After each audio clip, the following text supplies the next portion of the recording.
Crossover is here, and as you can tell by the clothes I'm wearing, I'm all ready for it.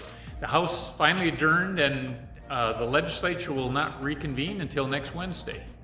Collectively, they addressed 900 bills and resolutions, and over half of those, 485 to be exact, were introduced with some impact to counties or county officials. About 30% of those county bills were defeated, but that leaves a lot of bills left to address on the second half. I certainly can't summarize all of the bills here, so I will urge you to look at our crossover report for the entire complete summary.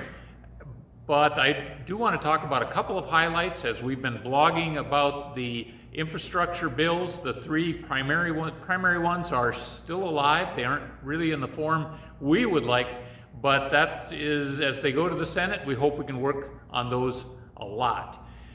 Two big budgets that affect counties the greatest, probably the DHS budget saw a $13 million infusion of funds for zones, and the DOH budget saw over $650,000 restored for public health that had been taken out in the executive budget process.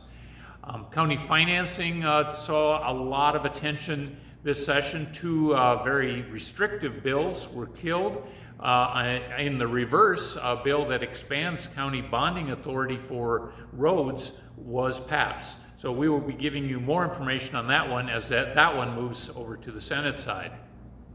NDPER's retirement was addressed by several proposals to maintain the solvency of the fund.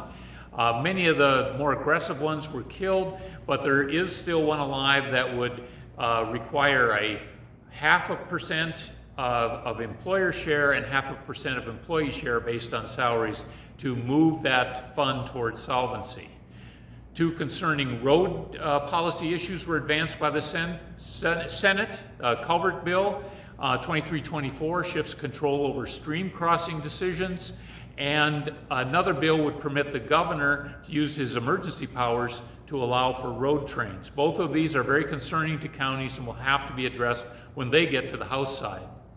Liability limits of state and local government were also addressed. An OMB bill that came out of basically their NDRF, the state risk pool, that would gradually and incrementally increase tort caps, what we call our liability limits. Probably appropriate because they haven't been changed since 1977. And it's much better than the alternative that was proposed, which would have been a gigantic increase that was brought in the last session. We are very pleased with where we're sitting at this point in the legislative session in regards to property tax issues. Like many sessions, there's plenty of ideas on ways to restrict property taxes and budgets. We were successful in killing many of those poor bills. However, it does appear that lawmakers have some appetite for learning more about our property tax system and ways that the state can be involved in lowering property taxes, as many of those poor bills got turned into studies of our property tax system and budget process. On election issues, we saw a large quantity of bills looking at election reform, and many of these bills were reactionary. Lawmakers were reacting to wanting to address issues that they saw or believe they saw happen nationally and not specifically in North Dakota. We were able to defeat the most concerning bill, which would have eliminated early voting, absentee voting, and mail-in voting for our mail-in counties in North Dakota. There were also a few bills that restricted the governor's involvement in using his executive order authority to restrict elections. And this really stemmed from the conversations that the auditors had with the governor in assisting during COVID with the June election. That bill and many other election issues are still alive despite our opposition, and we will definitely lean on our auditors and the Auditor Association to provide testimony and reach out to their senators in hopes to defeat some of these bills in the Senate.